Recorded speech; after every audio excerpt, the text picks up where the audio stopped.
اعوذ باللہ من الشیطان الرجیم، بسم اللہ الرحمن الرحیم۔ سورہ محمد کی ایک آیت پڑھ رہا ہوں، آیت نمبر 15۔ مثل الجنت التي وعد المتقون، جنت کی مثال جس کا وعدہ ڈرنے والوں سے کیا گیا ہے۔ فیہا انہار من ماء غیر آسن، اس کی کیفیت یہ ہے کہ اس میں نہریں ہیں ایسے پانی کی جس میں تغیر نہ ہوگا۔ وَأَنْهَارٌ مِّن لَبَنٍ لَّمْ يَتَغَيَّرْ طَعْمُهُ، اور نہریں ہوں گی دودھ کی جس کا مزہ نہیں بدلا ہوگا۔ وَأَنْهَارٌ مِّن خَمْرٍ لَّذَّةٍ لِّلشَّارِبِينَ، اور نہریں ہوں گی شراب کی جو پینے والوں کے لیے لذیذ ہوگی۔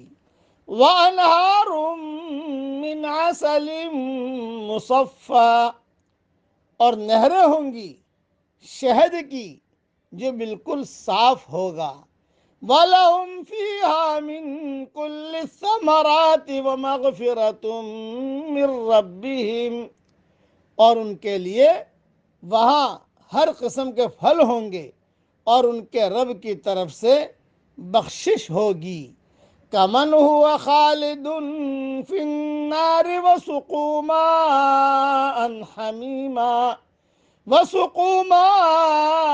حمیما فقطع امعاءهم، کیا یہ لوگ ان جیسے ہو سکتے ہیں جو ہمیشہ آگ میں رہیں گے اور ان کو کھولتا ہوا پانی پینے کے لیے دیا جائے گا، پس وہ ان کی آنتوں کو ٹکڑے ٹکڑے کر دے گا۔ اس کی مستقل تفصیل ہے جو انشاءاللہ اپنے وقت پر ریاض التفسیر میں آئے گی۔ دنیا میں جو شراب ملتی ہے وہ عام طور پر نہایت تلخ، بدمزہ اور بدبودار ہوتی ہے۔ علاوہ ازیں اسے پی کر انسان بالعموم حواس باختہ ہو جاتا ہے، اول پھول بکتا ہے اور اپنے جسم تک کا ہوش اسے نہیں رہتا۔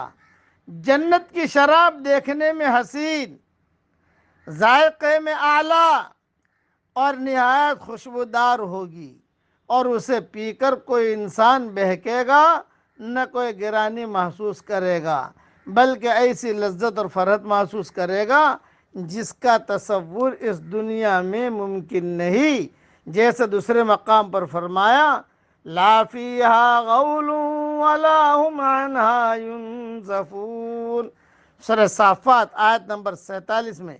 نہ اس سے چکر آئے گا نہ عقل جائے گی۔ مزید تفصیل سورہ واقعہ میں دیکھ لینا۔ دوسرا شہد میں بالعموم جن چیزوں کی آمیزش کا امکان رہتا ہے جس کا مشاہدہ دنیا میں عام ہے، جنت میں کوئی ایسا اندیشہ نہیں ہوگا، بالکل صاف شفاف ہوگا، کیونکہ دنیا کی طرح مکھیوں سے حاصل کردہ نہیں ہوگا، بلکہ اس کی بھی نہریں ہوں گی۔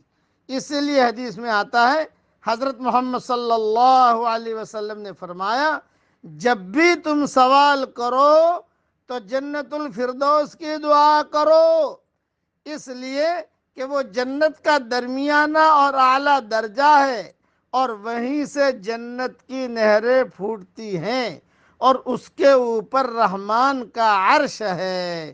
صحیح بخاری شریف میں یہ حدیث ہے۔ بس میں دعا کرتا ہوں کہ اللہ ہم کو اور ہماری قیامت تک کے آنے والی نسلوں کو، ہم سب کو اور ہماری پچھلی نسلیں جو ایمان کی حالت میں دنیا سے گئی ہیں، ہم سب کو اور ان سب کو جنت الفردوس میں، تیرے نبی کے پڑوس میں اور ہماری قیامت تک کے آنے والی نسلوں کے ساتھ تو ہم سب کو جمع فرما دے۔ آمین۔ وآخر دعوانا ان الحمد للہ رب العالمین۔